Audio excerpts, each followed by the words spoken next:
Halo,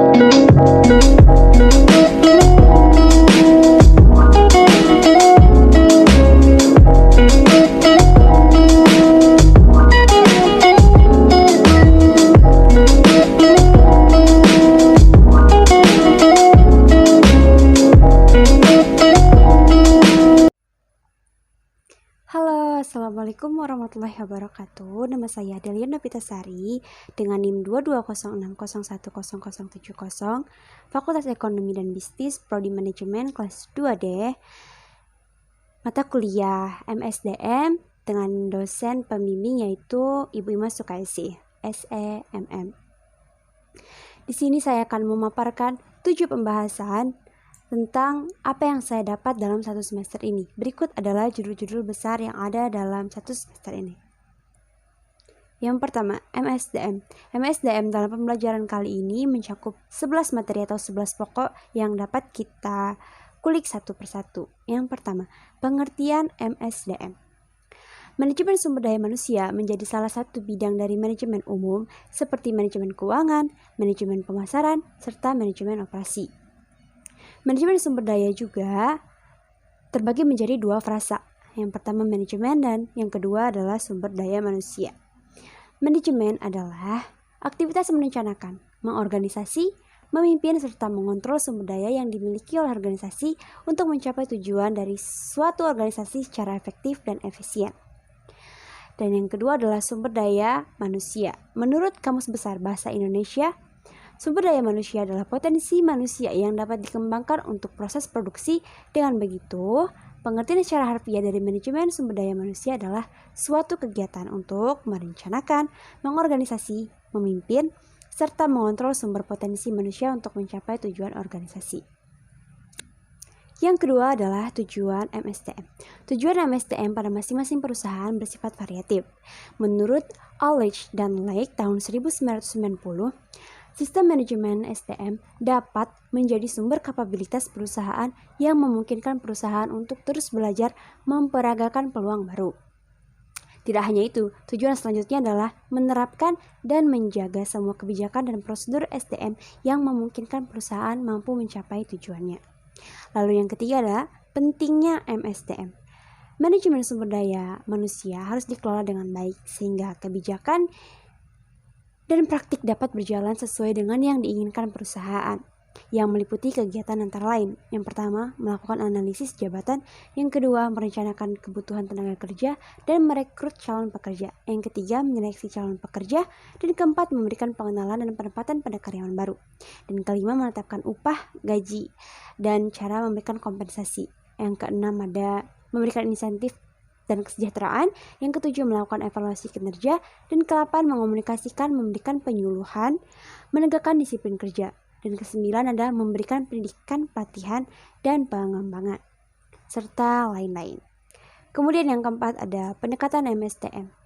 Pendekatan MSDM terdiri dari pendekatan SDM, pendekatan strategis, pendekatan manajemen, pendekatan sistem, pendekatan proaktif, pendekatan mekanis, pendekatan paternalis, dan pendekatan sistem sosial. Dan yang kelima adalah manfaat manajemen sumber daya manusia bagi perusahaan. Pertama, 1. Sistem informasi sumber daya manusia. Yang kedua, analisis pekerjaan atau jabatan. Yang ketiga, perencanaan sumber daya manusia. Yang keempat, seleksi tenaga kerja. Kelima, penilaian kinerja. Keenam, pembinaan karir. Dan ketujuh, sistem kompensasi. Namun ada pula manfaat manajemen sumber daya manusia bagi karyawan. Yang pertama, rasa aman dan kepuasan dalam bekerja. Yang kedua, jaminan keselamatan. Yang ketiga, perlakuan adil dalam bekerja. Keempat, penilaian karya yang objektif. Yang kelima, pembagian kompensasi yang layak. Lalu yang keenam adalah konsep manajemen sumber daya manusia. Konsep manajemen adalah bentuk tata kelola sebuah perusahaan sehingga segala jenis aktivitasnya bisa terkontrol dengan cukup baik. Dalam hal ini, seorang manajer dituntut untuk bisa menguasai konsep perencanaan yang baik. Lanjut yang ketujuh. Yang ketujuh adalah materi kedua. Praktek pengelolaan SDM. Yang ketujuh adalah praktek pengelolaan SDM. Adalah kegiatan-kegiatan sebagai pelaksanaan fungsi operasional manajemen SDM atau pelaksanaan manajemen personalisasi atau kepegawaian seperti analisis jabatan, perencanaan kebutuhan karyawan, pengadaan pengembangan, kompensasi, pembentukan pensiun dan lain-lain. Kemudian ada yang ke-8 adalah masalah MSDM. 1. Masalah eksternal. Terus yang kedua, masalah ekonomi global. Yang ketiga, masalah pemerintah. Yang keempat, masalah organisasi. Dan yang kelima ada profesional. Yang keenam adalah masalah internasional. Lalu yang ke-9, aktivitas SDM dalam menghadapi bisnis. Dengan mengacu karakteristik bisnis masa depan atau globalisasi, serta memperhatikan masalah-masalah SDM yang dihadapi perusahaan-perusahaan di Indonesia, berikut beberapa contohnya. 1. Merekrutmen dan seleksi harus mendasarkan pada faktor kemampuan, kepribadian yang positif bermotivasi tinggi, dan lain-lain. Yang kedua, orientasi perlu dilakukan dengan mendasar pada budaya perusahaan. Yang ketiga, pemeliharaan perlu dilakukan dengan memperhatikan hak dan kewajiban karyawan secara seksama. Kemudian yang ke-10, tantangan MSDM. Tantangan MSDM ada 2. Yang pertama, tantangan internal, terdiri dari pemilik, karyawan, pemerintah, customer, dan manajemen. Dan yang kedua adalah tantangan eksternal.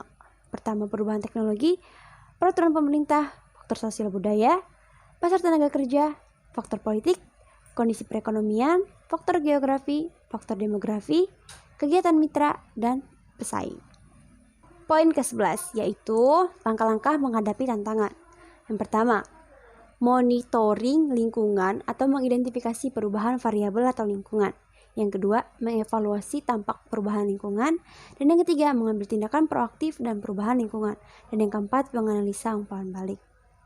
Sekian untuk materi 1 dan 2, yaitu materi wajib yang sudah saya sampaikan. Kemudian ada 5 materi yang selanjutnya akan saya sampaikan. Sebelum masuk ke pembahasan berikutnya, 5 materi yang akan saya sampaikan adalah berupa kesimpulan-kesimpulannya. Masuk ke materi ketiga, yaitu pengembangan sumber daya manusia. Adalah proses persiapan individu-individu untuk memikul tanggung jawab yang berbeda atau lebih tinggi dalam organisasi. Biasanya berkaitan dengan peningkatan kemampuan intelektual untuk melaksanakan pekerjaan yang lebih baik. Pengembangan SDM dengan pelatihan dapat memperbaiki penguasaan berbagai keterampilan dan teknik pelaksanaan kerja tertentu untuk kebutuhan sekarang. Sedangkan pengembangan bertujuan untuk menyiapkan pegawainya siap memikul jabatan tertentu di masa yang akan datang. Tujuan pelatihan untuk memutakhirkan keahlian seorang individu sejalan dengan keahlian atau perubahan teknologi. Melalui pelatihan, pelatih atau trainer memastikan bahwa setiap individu dapat secara efektif menggunakan teknologi baru, membantu memecahkan persoalan operasional.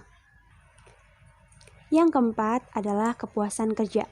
Kepuasan kerja merupakan sikap positif tenaga kerja terhadap pekerjaannya yang timbul berdasarkan penilaian terhadap situasi kerja. Dan hasil dari kepuasan kerja dapat digambarkan dengan melihat karyawan yang merasa puas cenderung akan jarang absen. Dan dia akan lebih bertahan dalam perusahaan tersebut. Namun, karyawan yang merasakan tidak puas cenderung akan melakukan hal sebaliknya. Kemudian yang kelima, disiplin kerja. Yang dimaksud dengan disiplin adalah kesadaran dan kesediaan seseorang untuk menaati semua peraturan yang berlaku pada sebuah instansi tanpa paksaan.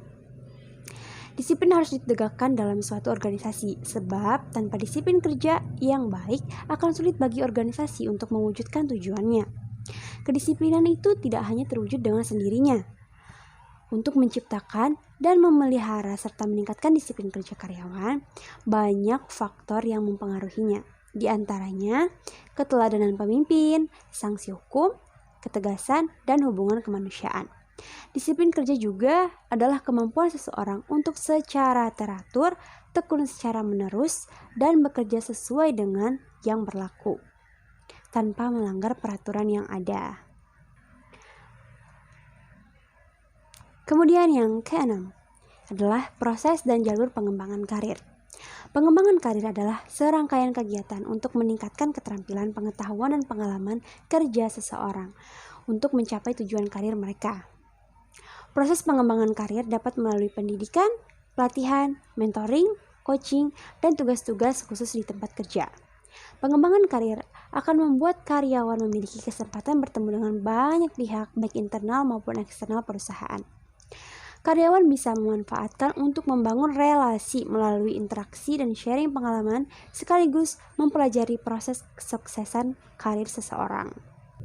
Yang ketujuh adalah merancang sistem karir. Perencanaan bersifat penting sebab dapat membantu proses pengambilan keputusan terbaik yang sesuai dengan tujuan yang ingin dicapai. Dalam pelaksanaannya, proses perencanaan yang dilakukan harus berdasarkan fakta dan data agar tujuan yang ingin kita capai bisa terwujud. Melalui perencanaan karir yang tepat, kita bisa memahami kesesuaian minat dan kemampuan dengan peluang yang ada di pasar kerja.